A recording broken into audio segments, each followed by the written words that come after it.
Dr. R.J. Rushdoony, RR 161AY94. Truth. From the Easy Chair, excellent colloquies on various subjects. This is R.J. Rushdoony, Easy Chair number 193, May 2nd, 1989. This evening, Otto Scott and I are going to discuss the subject of truth. One of the naive illusions we have about truth is that it means the same thing for everyone. But truth has a different meaning in every religion and in every culture. I'm stressing that fact because I believe it is important for us to face up to the reality of our world.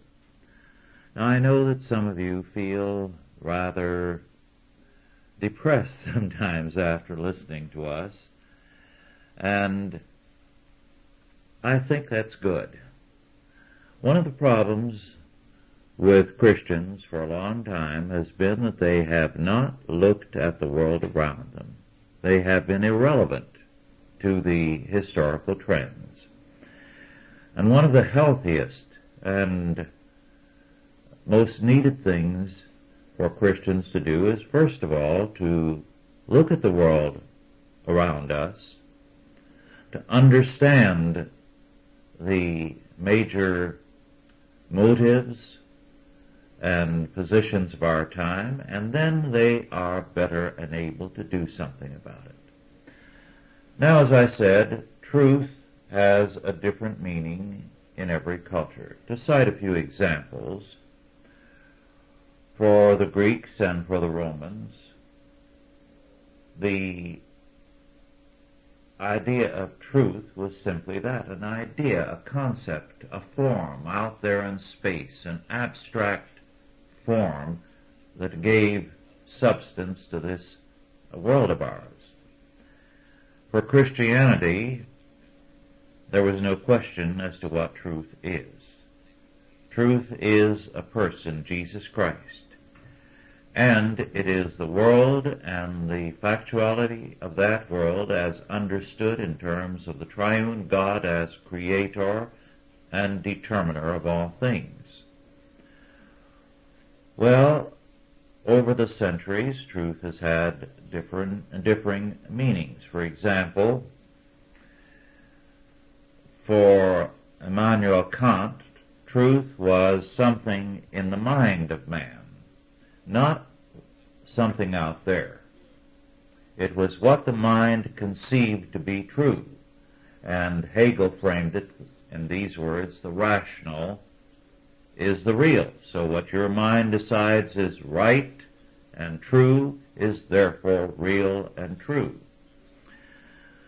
Under the influence, however, of the existentialists, beginning with Kierkegaard, and of Nietzsche, of Karl Marx and John Dewey, truth became instrumental.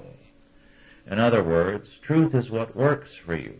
Pragmatism is one form of that existentialist point of view. So that if a lie works best of all, then, as Nietzsche said, the lie is truth for you. And lies, he held, are necessary. The Marxists, of course, have adopted this position to the nth degree, and truth is what will work for the cause of Marxism. We face, therefore, a variety of very differing and conflicting doctrines of truth. And so to appeal naively to the truth is absurd. This is why Van Til said, you cannot argue across systems. What you have to do is to challenge the presuppositions, the premises of the thinking of the opposition, to show that their thinking is fallacious. Well, with that general introduction, somewhat philosophical, we're going to go on to discuss truth in its many practical, contemporary implications. Otto, would you like to make a general statement now? Well, truth. Pilate said, "What is truth?" And he meant that, I believe, that none of us really will ever know the truth, because the truth is something that only God knows. We can only catch pieces of it. But of course, Pilate also took the position that truth was unimportant, and that, of course, was his great error. We have to be guided by what we know, or as much as we know, of the truth. If we have seen something occur, we know something to be factually valid, we have to govern ourselves accordingly. But I've had the experience of interviewing a great many people about what happened, who did it, when did it occur, how did it occur, and so forth. And you get variations of the event. One of the things that impressed me with the truth of the Gospels was the variance between the accounts of the four apostles. If four men had decided to get together to tell a lie, they would have all told the same story pretty much from the same viewpoint. But independently, we see things, or they saw things, from four different vantages. The events that they saw, but they saw them differently. And they remembered, each in his own turn, selected certain items as more significant than others because it stuck in their minds more than others. And therefore their testimony overlapped, but it did not fit precisely together. That made it, to my way of thinking, very credible. I could believe it immediately. If it had all coincided, I would have dismissed it. But I also noticed, too, in the course of time, that most people do not believe what they see. They believe what they read. They believe what they hear. They believe what they're told. But they don't believe their own powers of observation. So it's a very interesting subject. Yes, that last point, Otto, I think is more true now than previously in our history, because we are moving into an authoritarian society, and so people are less willing to trust their own observation and more ready to accept things on authority. And this is why the media has so much power today. The media speaks with a voice of authority and power. Your commentators are people who read a script, but they make millions, and therefore they are authoritative and are believed, whereas someone who may know a lot more than they do is less likely to be readily believed. Well, you run into the question that people don't want to be inundated with details. If you start to explain a complex subject to them, their attention begins to wander. They didn't really ask for all that. What they want is a conclusion. But to accept a conclusion without knowing the background facts is to trust yourself, trust the other fellow, perhaps more than he should be trusted. The whole secret of modern propaganda is not to tell lies. That's an old pattern. And a lie, after all, can be exposed. Modern propaganda is most effective because it tells the truth, but it hides or doesn't include salient details. Therefore, by telling part of the truth, they in effect give the impression, a false impression. Now, if you don't have the information, there's no way that you can evaluate that particular impression. You have to accept it because there's no other, and yet it's incomplete and therefore false. So it is in effect a lie. Yet their argument will be, the propaganda defense always is, everything that I told you is a fact. Yes, and that ties in again with the point you made earlier that I commented on. Instead of trusting to their own observation, going out, seeing something, or interviewing a person, they go to a file, a newspaper file, or clippings from other people, or, and this I've seen in Washington, instead of listening to a hearing, they'll take the federal handouts. Well, you've gone through that. Yes, I have. They'll take the press release. Mm-hmm. Well, also, there is a fact that the modern man, persons today, let us say, have had to accept on faith a great many matters which are beyond their comprehension.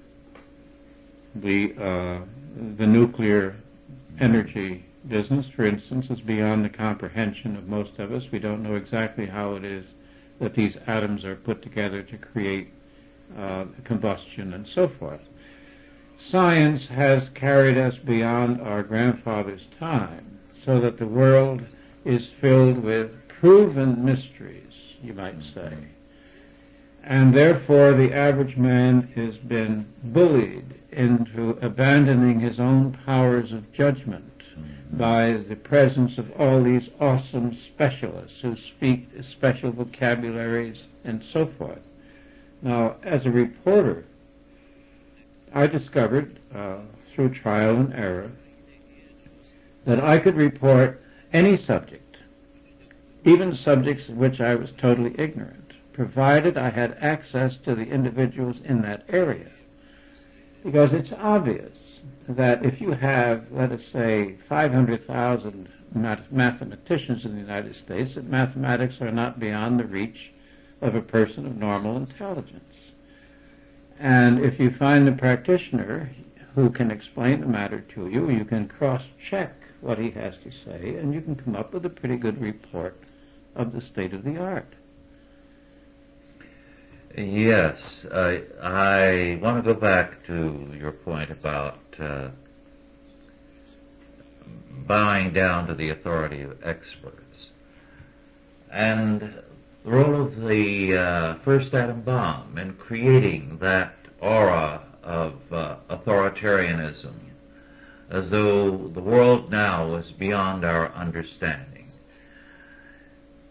The first car I ever had was a 1936 V8 Ford. I know that... what did it cost? About $500? Something like that, yes. In the 30s, I know the early 30s, you could go out and buy a new Ford or Chevy and with $600 and go home with change in your pocket, enough to take somebody out to dinner and to fill your tank with gas. Well, in those days, the motors were so made that you could lift the hood and work on that V8 motor, which was a powerful motor, with a few tools. You didn't have to have a whole case full of tools and a different set of tools for different cars. And I'd never worked on a car before, but in no time at all I was doing a thorough job on that car whenever it needed it, valve job and a good many other things, because it was basically simple. Well, what happened with the atom bomb was suddenly a mystery. Here was a strange thing. And people began to lose their self-confidence at mastering the ordinary facts of their lives. Cars also at the same time had motors that were placed down where it was hard to get at them, where you needed more tools. And in one area after another, things were taken out of the hand of the common man and left to experts. And that created an authoritarianism. Well, there's another thing that came along in my parents' time, but we've inherited the results.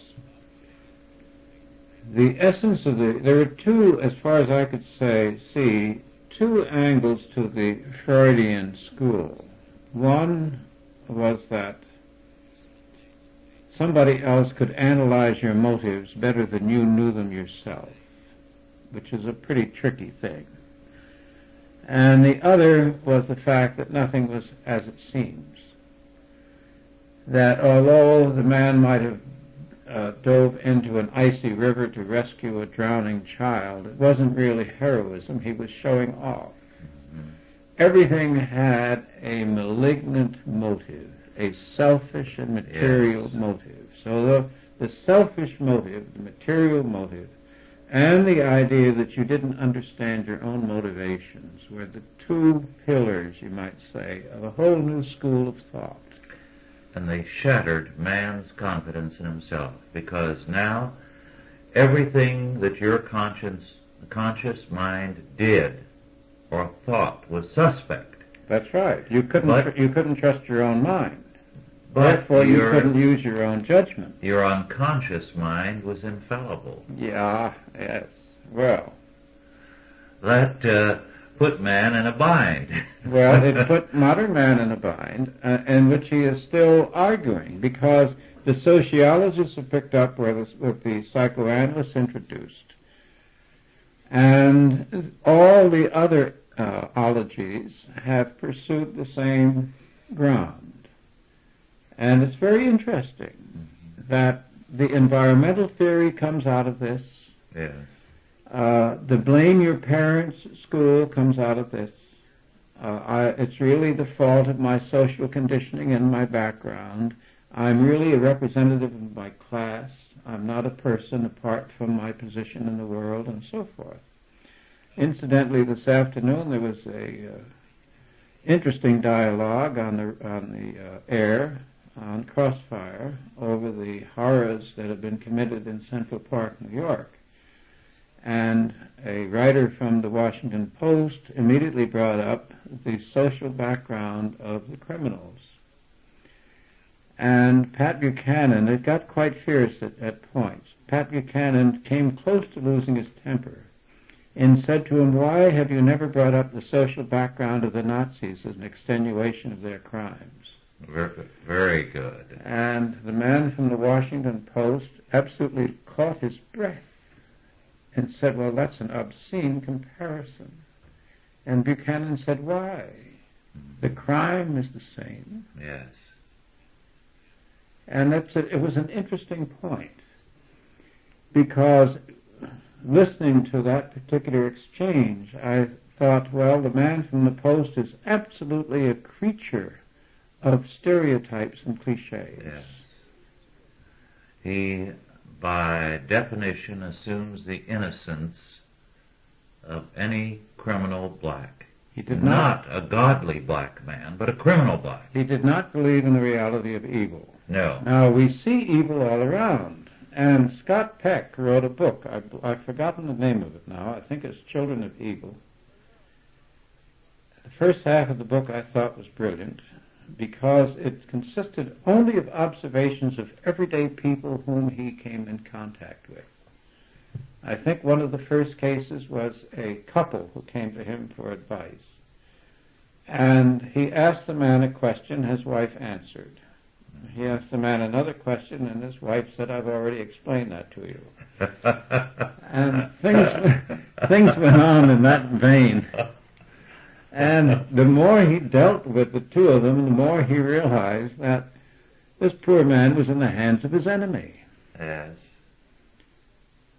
And of course it operates the other way. It operates up and down the ladder in all kinds of ways. But when it comes to the truth, when what has happened is regarded through different prisms, the prisms of class consciousness or situational ethics and so forth, all of this denies the truth. Then we have to face the fact that there is an evil intent in denying an absolute truth, because that takes away God's indictment of every man who's a sinner. If there is no truth and there is no God, then, as Dostoevsky said, I can do as I please. And therefore, there is a vested interest in denying that there is an absolute truth and that God has a standard by which all men are going to be judged. Well, of course, we have to be judged with mercy, because without that we wouldn't have a chance. Well, the point is, they don't want grace or mercy. They want to be free of God and free from the truth. The tyranny of truth was an expression I encountered in one writer. Tyranny of truth. Yes. Well, to an extent, I think, God puts self-love into us because we cannot see ourselves plain. If we did, we would not be able to function. So we don't have to worry about that particular aspect of our psyche because it's implanted. It's almost like a governor in a car. You can't go too far in your self-condemnation or even in your repentance for sin, because without that particular quality, you wouldn't be able to go on. You can look at the other fellow without pity, but if you do, it's a mistake, because that, of course, carries you into a different kind of sin. But the whole question of the truth is something that, for instance, French criminal law gets involved in. I've heard people condemn the Napoleonic Code because when the criminal defendant is brought in a criminal case into court, he's already guilty. Well, of course, he wouldn't be brought into court unless they had proven that he was guilty. He's brought into court in order to discover the extenuating circumstances, if any.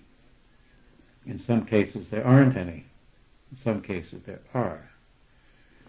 So the truth becomes rather complicated.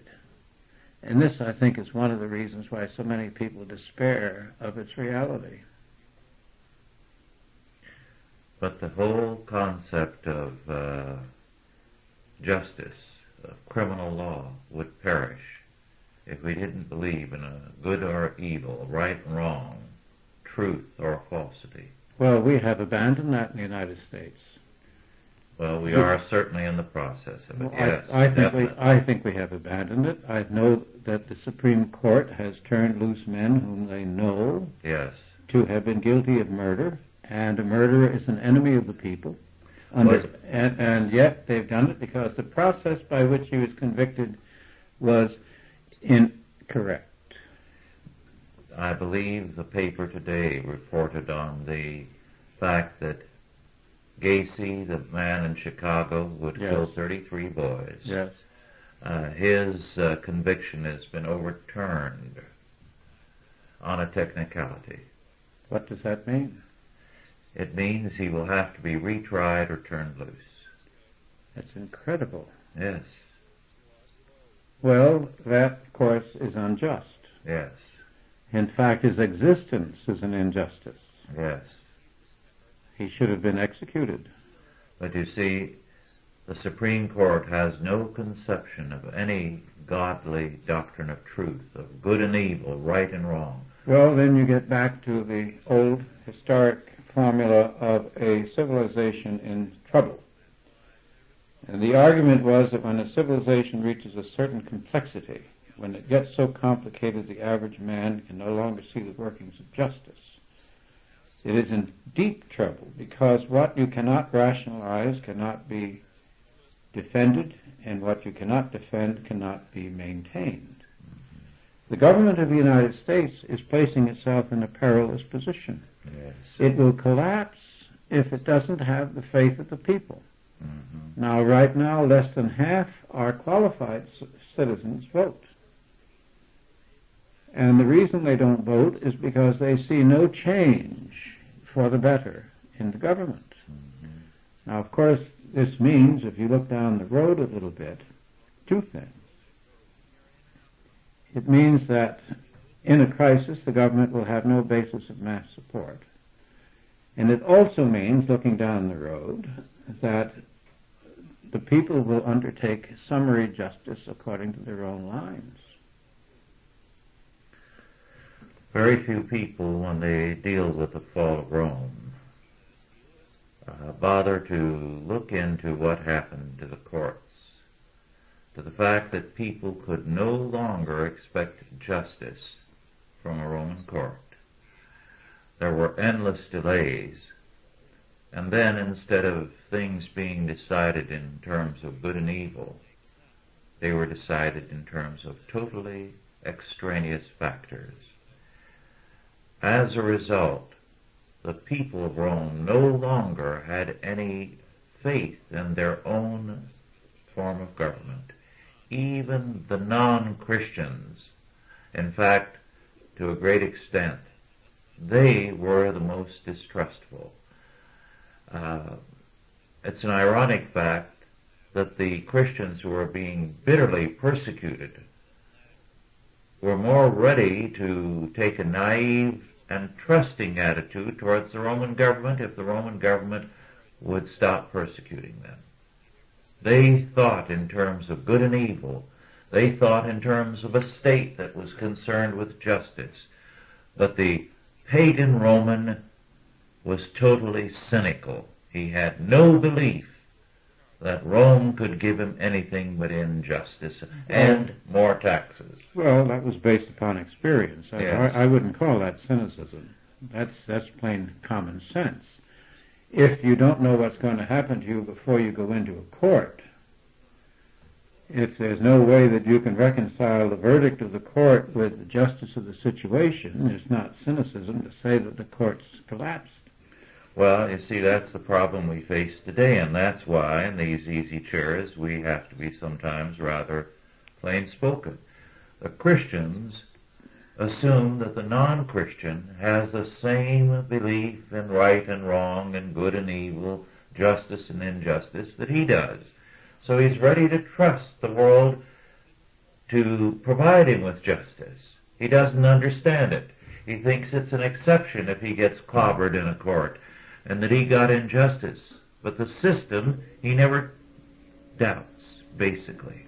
Well, we go back to the 17th century where the Christian ministers, the Reformed ministers, were hauled up before the High Commission.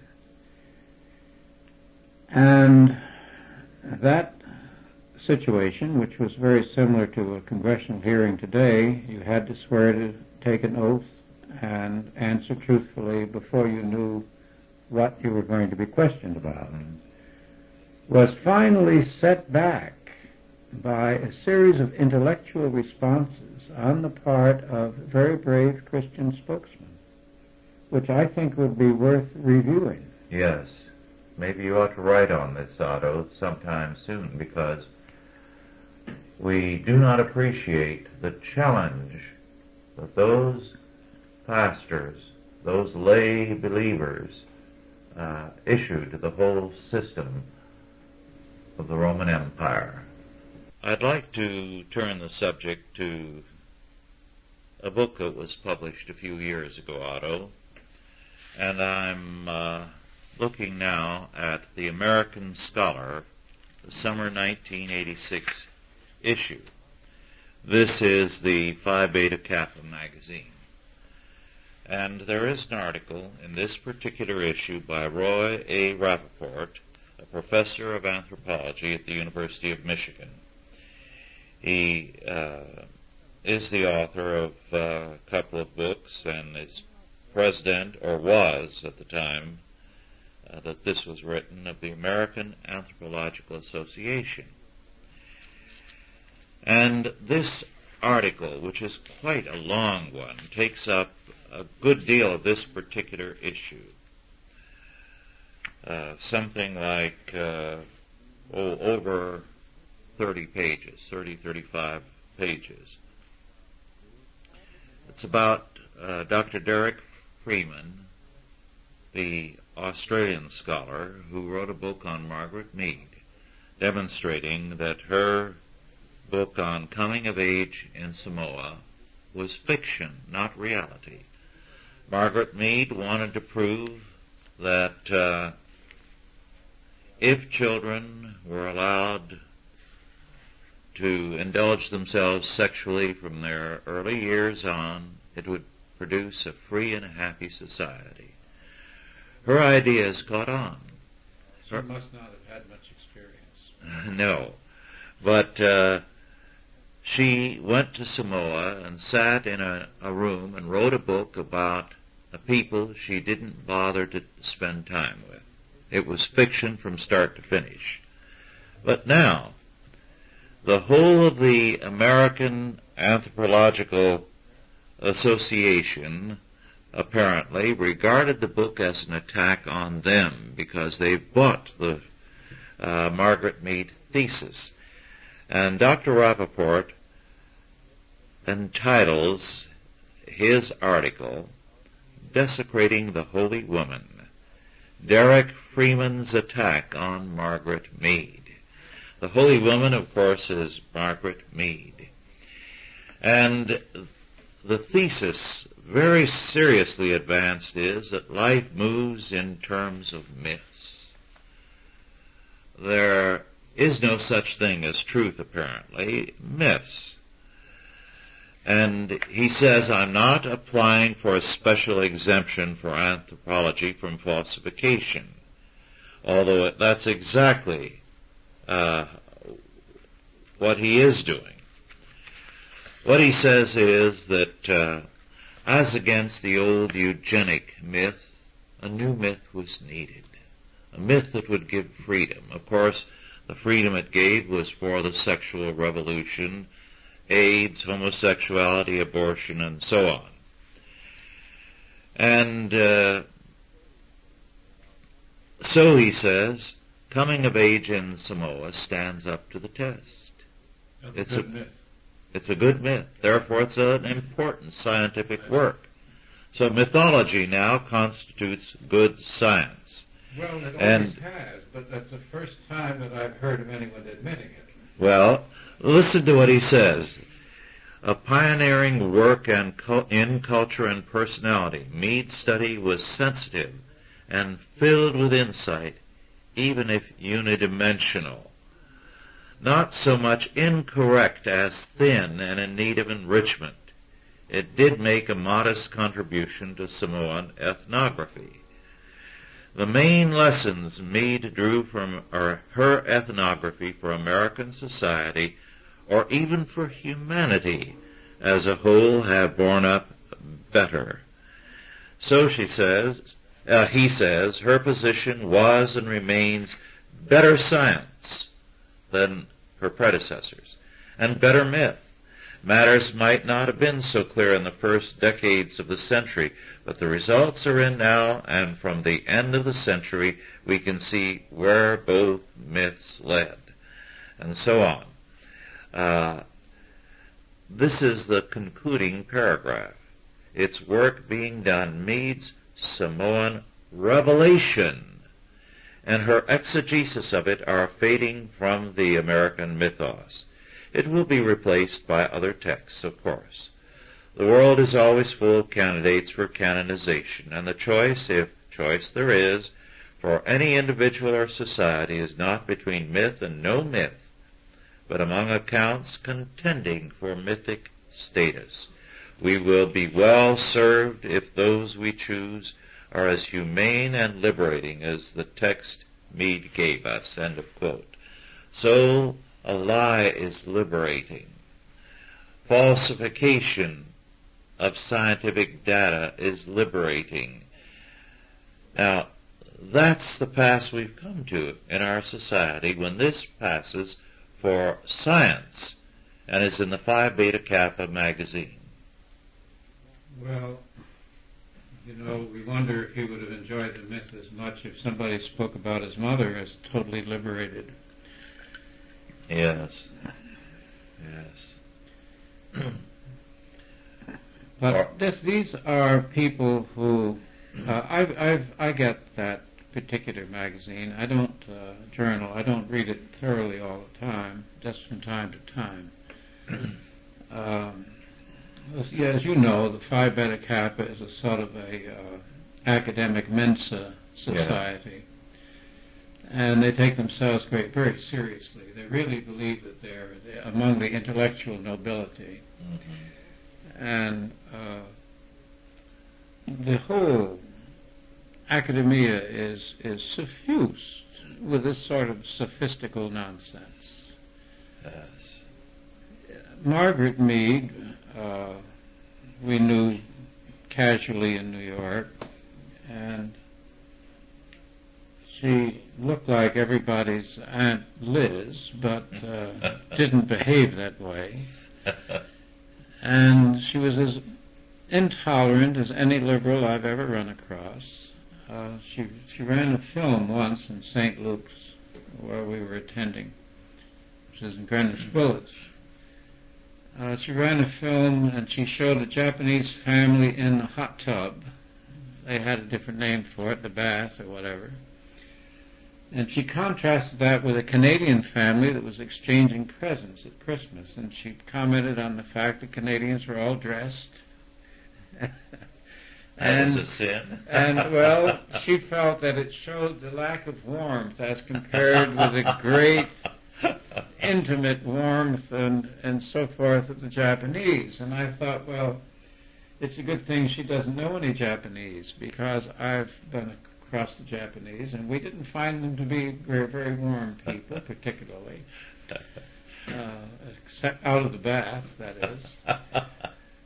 And there's an awful lot of nonsense that goes parading around, and it gets us back to where we started, is that the average person has been shut up.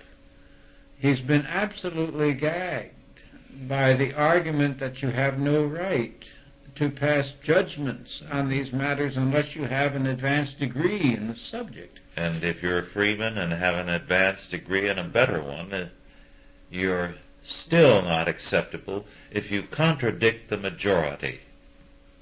Well, in effect, we're talking about brainwashing. And we're talking about the imposition of certain standards upon the people.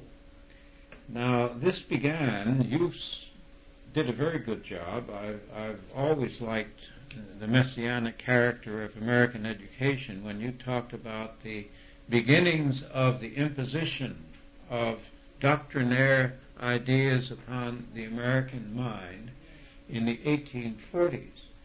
But you know that if you wanted to pursue the subject, it would be very interesting, Rush, because in the 1860s, the late 1860s going on into the 70s, the effort of the abolitionists in their reconstruction, their occupation of the South, they used the Freedmen's Bureau as a means to bring in blacks and whites together, and they forced them to attend together, and they imposed upon them a new curricula altogether, which was also imposed in the North, in which many of these ideas were pressed upon them. The whole point being they felt that if everyone learned or was taught, if everyone was taught the same thing, everyone would come out with the same ideas. Now we have gone farther along in that path than anyone has ever admitted openly, to such an extent that if you take a different view of a popularly accepted subject, people will look at you as though you've suddenly grown a horn in the middle of your head. You're a social menace. You're either stupid, you don't know any better, you didn't go to school, they didn't tell you what was right, or else you're trying to start a fight. Mm-hmm. You mentioned the Freedmen's Bureau. That's a classic example of how evil is furthered in a way that makes it difficult to criticize. Because what they did with the Freedmen's Bureau, which was ostensibly to help the newly freed slaves establish themselves in a pattern of freedom, was to bring in a great many New England women who were dedicated humanitarians, who were ready to work long hours trying to help. And also people who were going to remake the United States in terms of their doctrinaire and alien ideas. And who did. And who did. But how could you criticize these wonderful, hard-working women? Because that was what was put forward as the work of the Freedmen's Bureau. Well, you are very familiar with the argument. If you criticize the welfare system, which gives a job to 15 college graduates who are all working very diligently to give a crumb to somebody on the receiving end, if you criticize that system, you're against helping the poor. Yes, and that whole type of argument and bringing together a little bit of good and a great deal of evil began in this country, I think, with the Freedmen's Bureau. And it did the same damage to the North that it did to the South. Yes. Because it was the beginning of the expansion of the public school system across the country. Up until then, the states still had control of their own schools. Some of the southern states had very good schools, by the way. Well, now, of course, we have the idea of uniformity. And the truth then, I was talking not too long ago to one of our Chalcedon associates who agreed that by the time his sons get out of the university, they will know only one side of every subject and will not listen to any other. I said, I wonder how long they'll be able to maintain that position. He said, well, I understand that it takes about 10 years for the average person to settle down after they get out. Yes, and the insidious fact, which I've seen again and again, is that a student who is well informed, has a strong family background, goes to the college or university and he fights against the ideas. He gets clobbered if he's open about it. But little by little he will give an inch here and an inch there to be reasonable. So that by the time he has graduated, he's given a great deal of ground. Well, it's almost inevitable. Mm-hmm. And there is, of course, the weight of all this time and all these experts upon you. When you're young, your main desire is to catch up, to find out where the world is, and fit in with where it's going. And it takes quite a long time. I'm appalled, really appalled, at how long it has taken me to realize some very obvious things. We should really live longer. It isn't fair. We just begin to get smart and we're too soon old. Yes. Well, Otto, that's what wives are for, to help you catch up. They're to correct you. Yes. Well, but it is more difficult, I would say, today to discern the truth, because your self-confidence has been shaken by some very powerful and very clever and subtle groups. Secondly, there is a diminishing audience for the truth.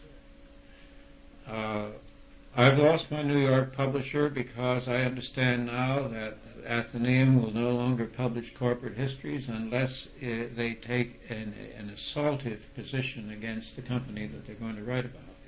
If it isn't an attack, they're not interested. Now, this is a firm that I've dealt with for some time, who is, having lost their founder, have taken a different path. So we can say that New York publishing now is almost completely ideologically motivated. Yes. Well, ideology is the enemy of truth. Yes, that's a very important point. I think it was in the summer of 1962 when I was lecturing at a students' special seminar at St. Mary's College in Moraga, California. someone else who gave a lecture there, a very able man and a friend of many years, Dr. Leopold de Alvarez, gave an analysis of the meaning of ideology. And an ideology is not something that is true, but it is a prevailing myth or concept, a handle with which to control society. So today, ideologies are what govern us. Ideologies, are they not a form of religion? Yes, but they don't have any interest in truth, and religion usually has an interest in truth, most religions.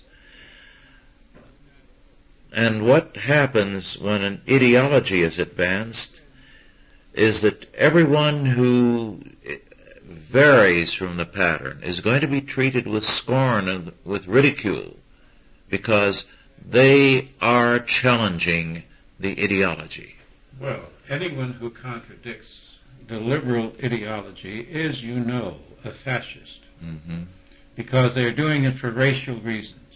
Mm-hmm. That's cut and dried. Yes. You must be a bigot Yes. if you are not a liberal. Mm-hmm. And I think it was Sidney Hook who said liberals don't seem to be aware of the fact that liberalism is an ideology. It's an ideology that has no floor under it, though, because it's, that old definition of a fanatic. Somebody who repeats a failed experiment in the expectation it will succeed. Yes. Results seem to have no effect upon that ideology, upon the socialist ideology, upon any ideology. None of them seem to go by results. Well, we live in an ideological age which has no concern with truth and which is more concerned with power. And as a result, Pilate's comment, which you began with, what is truth?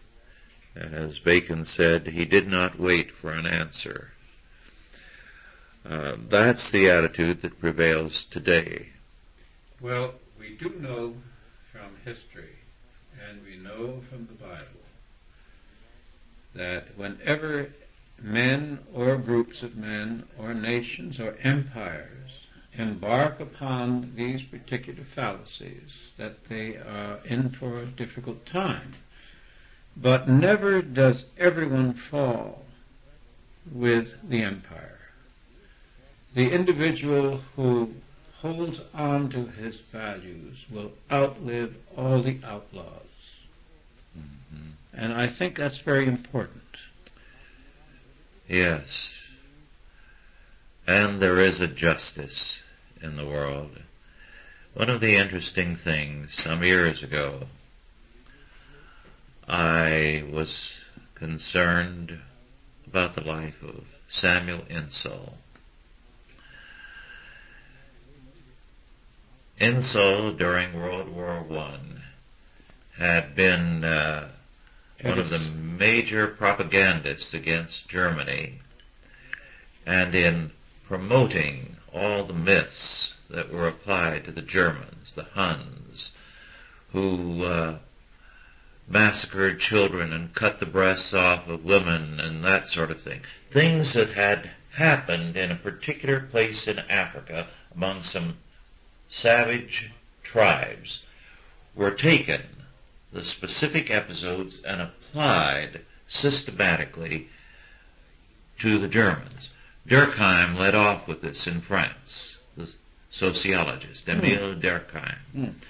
And Samuel Insull picked it up, knowing it was a lie, and propagated it across the United States.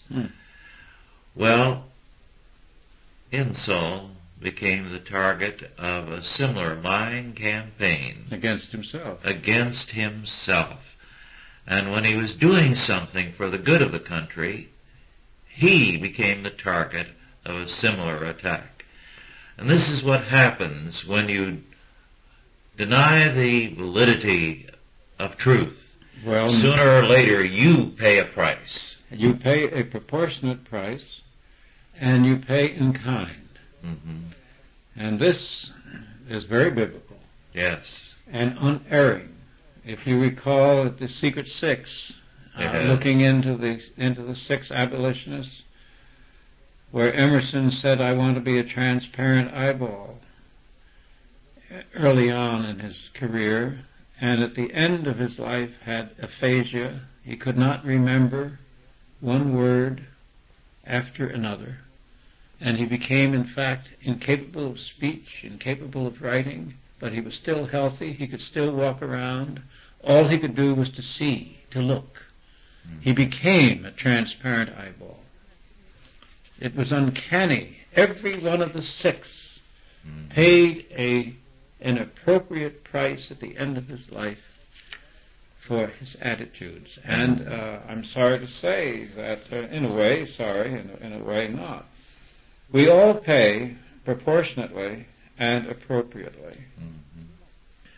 I think the remark about Emerson by Melville that I quoted to you the other day was good. He said that Emerson was a modest fellow, although he did believe that if he had been present at the creation, things would have been done better. I think I have the distinction of being the first American writer to throw a stone at Emerson. Since then, I've seen a small rain of stones begin. No credit, but nevertheless, it's interesting to watch. Well, I threw a pebble at him about 1970 or a little earlier. Well, then you're ahead of me. And it created a furor because it upset a man of very remarkable strength and weakness, Robert Welch. Oh, yes, he worshipped Emerson. Yes, that was a tremendous blind spot on his part. Well, we have only about 5 minutes, Otto. I think we're seeing the death of the lie in our time. I do too. I think the courts are beginning to collapse, but, they're not going to leave a vacuum. Mm-hmm. What they will lead to is different judges. Yes. And courts operating on a different level. Yes. A lot of these myths are falling. Margaret Mead, don't forget, just a few years ago was the holy woman. Yes. And now she's dropped out of sight, as it were. She's dead, but they no longer... they don't quote her anymore. No. I mean, despite the defense, yes, the case was lost. Yes. And this is true almost across the board. Mm-hmm. I mean, this whole awakening that's taking place, there is a good reason why Christian spokesmen aren't given the same platform that Dan Rather is given. Yes. But the time will come when we will see them on those platforms. And the interest is growing. They're afraid of us. They know that our ideas are seeping into all kinds of areas. God's truth is beginning to make an impact. So I think we have a very hopeful prospect for the future, precisely because God is smashing the lie of our time. Well, if you look at the ambient that the Renaissance emerged from, that the Reformation emerged from, it emerged from the Renaissance. Mm-hmm. It emerged from a cesspool with money, which is what we have now. A very luxurious cesspool. Without the Renaissance, there wouldn't have been a Reformation. There wouldn't have been a need for a Reformation. Without this particular societal dishevelment and incoherence today, there would be no need for efforts like our own. The worst thing God could do for our generation is to allow it to continue exactly as it is. Well, we're lucky in living at the time when it's waning. Mm-hmm. We're going to see the end of the present order. It's going to be difficult to see because we are attached to it. We're a part of it. But it's our hope for the future. Well, thank you all for listening, and God bless you. Authorized by the Chalcedon Foundation. Archived by the Mount Olive Tape Library. Digitized by ChristRules.com.